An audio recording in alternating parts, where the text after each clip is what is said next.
Beberapa waktu yang lalu kita pernah membahas sebuah tune atau melodi yang sangat megah, karya komposer zaman barok terkenal, George Friedrich Handel, yang diberi nama Judas Maccabeus.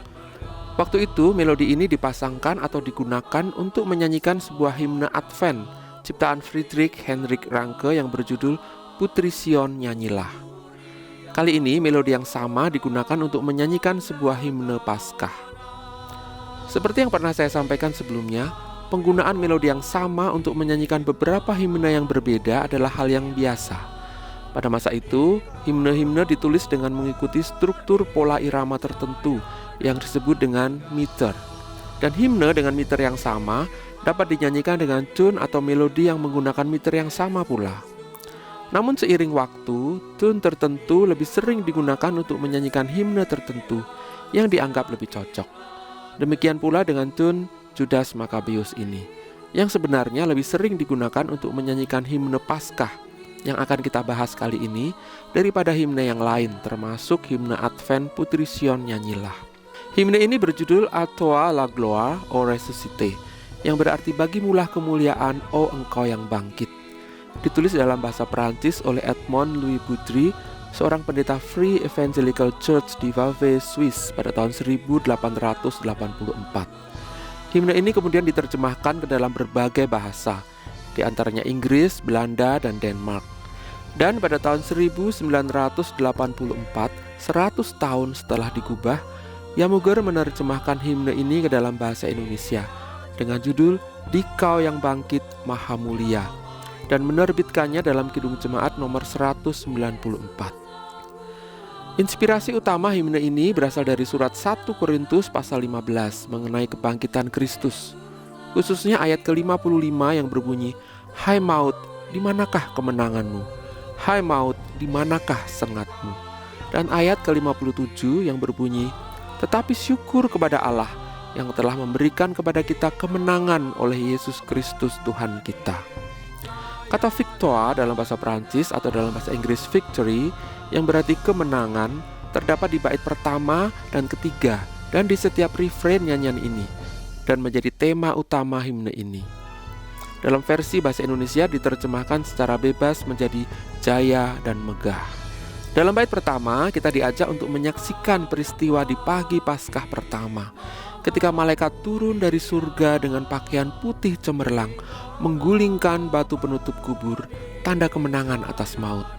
Kemudian kita memuliakan Dia yang bangkit dan menyatakan bahwa bagi Dialah kemenangan untuk selama-lamanya. Dikaulah abadi, jaya dan megah. Bait kedua mengajak kita untuk melihat sendiri Yesus yang telah bangkit itu. Lihatlah Dia, Yesus Tuhanmu, Dialah Mesias, yakinlah teguh.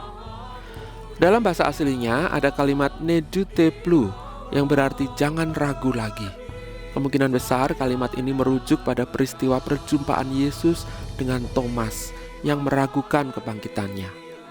Setelah keraguan disingkirkan, kita diajak bergembira, bersukacita, mengabarkan berita kemenangannya. Bait ketiga dalam bahasa aslinya dibuka dengan sebuah pertanyaan retorik, Crendre Shankor, yang berarti masihkah saya takut? Dan segera disambut dengan sebuah pernyataan yang tegas, Ia hidup selamanya. Dalam versi terjemahan bahasa Indonesia, baris ini berbunyi, Tuhanku hidup, takut pun lenyap.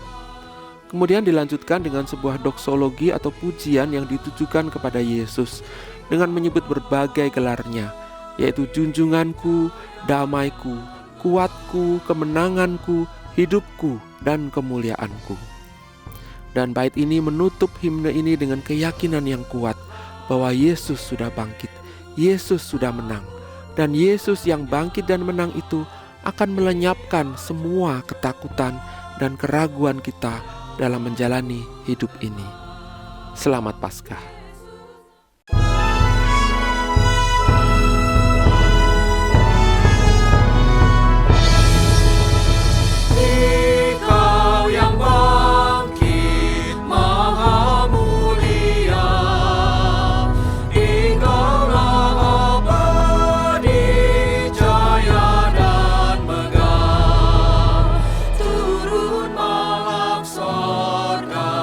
Putih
Sahabat, mari dukung pelayanan dan pekabaran Injil melalui YKB dengan membagikan link acara ini kepada sebanyak mungkin orang. Dukungan juga dapat saudara lakukan dengan mentransfer dukungan finansial ke rekening BCA ke nomor 450 305 2990 450 305 2990 atas nama Yayasan Komunikasi Bersama.